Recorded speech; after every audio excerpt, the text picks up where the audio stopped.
Educational creativity চ্যানেলে সকলকে স্বাগত। ম্যাট 1594 প্রশ্নমূল মামলা নিয়ে একটি গুরুত্বপূর্ণ খবর আমাদের সামনে চলে এলো। প্রশ্নমূল মামলার চূড়ান্ত শুনানি হতে চলেছে। এতদিন বিভিন্ন রকম লিস্ট আমরা দেখেছি, কম্পিউটার জেনারেটেড লিস্ট আমরা দেখেছি, আপনারা জানেন।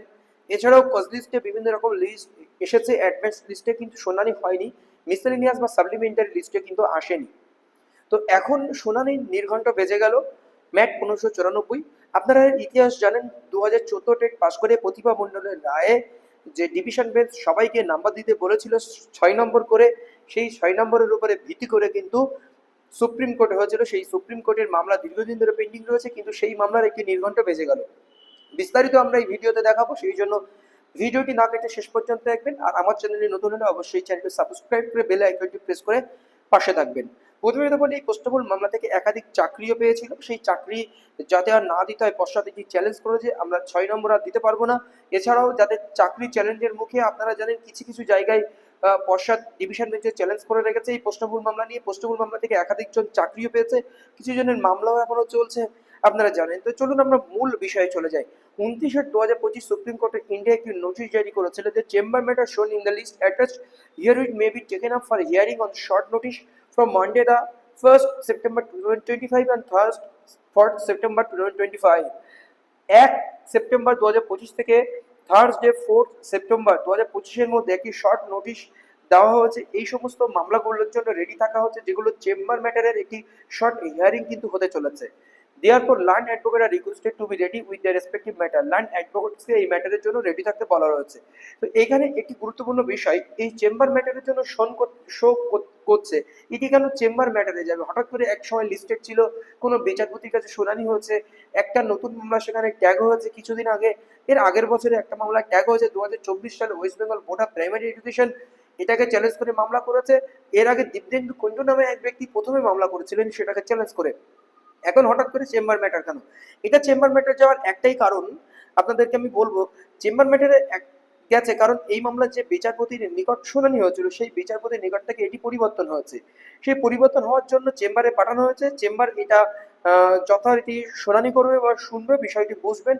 বিষয়টি বোঝার পরে কিন্তু সেই ম্যাটারটি কোনো একটা বিচারপতির কোনো দুই বিচারপতির ঘরে কিন্তু এই ম্যাটারটি লিস্টেড করবেন বলে এই ম্যাটারটি কিন্তু চেম্বার হিয়ারিং এ রাখা হয়েছে। এবার কত নম্বরে লিস্টেড রয়েছে চেম্বার হিয়ারিং এ? এই সামনে যে সপ্তাহ আসছে সেই সপ্তাহে কিন্তু এই মামলার শুনানি হতে চলেছে।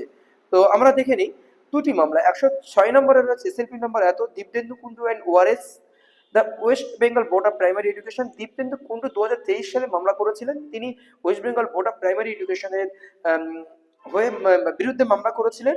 আর সেই মামলা একটি কানেক্টেড মামলা, সেই দীপেন্দু কুন্ডু মামলার সঙ্গে একটি মামলা ট্যাগ হয়ে গিয়েছিল, যেটি পর্ষদ করেছিল West Bengal board of primary education মূল ভার্সেস প্রতিভা মণ্ডল। যে প্রতিভা মণ্ডলের মামলা ম্যাট সবাইকে নাম্বার দেওয়ার কথা বলা হয়েছিল 6 নম্বর করে, সেখানে সিঙ্গেল বেঞ্চ সবাইকে নাম্বার দিতে বলা হয়নি। তো এই হচ্ছে এখানকার মূলত বিষয়। তো এই চেম্বার ম্যাটারিং থেকে এই মামলা লিস্টেড হতে চলেছে।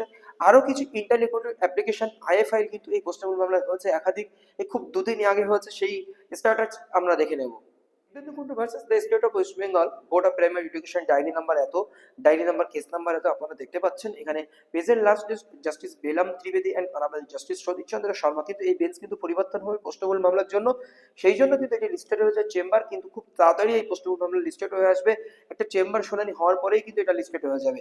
4/9/2025 কম্পিউটার জেনারেটেড ডেট একটি রয়েছে, কারণ তাহলে ওই 4 তারিখ যেহেতু ডেডলাইন দেওয়া হচ্ছে, সেই 4 তারিখে কিন্তু চেম্বার হিয়ারিং এটা হতে পারে। তো এখানে কিছু আয়ে নতুন করে হয়েছে, সেটা আপনাদেরকে আমি দেখাবো। Case number 43373, Dipendu Kundu versus the state of West Bengal. আরেকটি মামলা এখানে ট্যাগ ছিল, আপনাদের আমি বলছিলাম একটু আগেই, West Bengal board of primary education entry date, এটি এন্ট্রি করা হয়েছে 3/7/2/9/4/2024। এই মামলা কিন্তু ওই মামলার সঙ্গে ট্যাগ হয়ে গেছে, সেই জন্য এখানে আপনারা ট্যাগেড অপশনে আসলে আমরা কিন্তু এটা আমাদের সামনে পরিলক্ষিত হলো।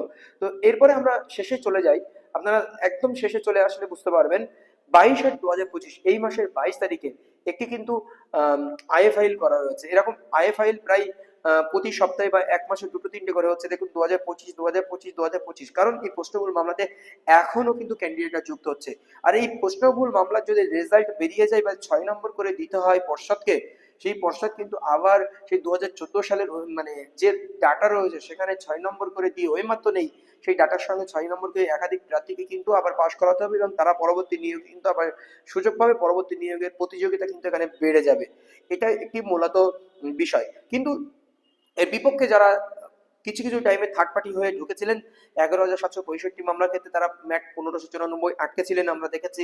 আবার যারা নতুন যারা রয়েছেন, যারা 2022 টেট পাস, তারাও কিন্তু এটাকে আটকাতে চাইছেন, কারণ এখান থেকে একাধিক প্রার্থী কিন্তু আবার পাশ করবে। আমি কারোর পক্ষপাতিত্ব হয়ে বলছি না, এটাই বর্তমান হিসাব নিকাশ। ধন্যবাদ।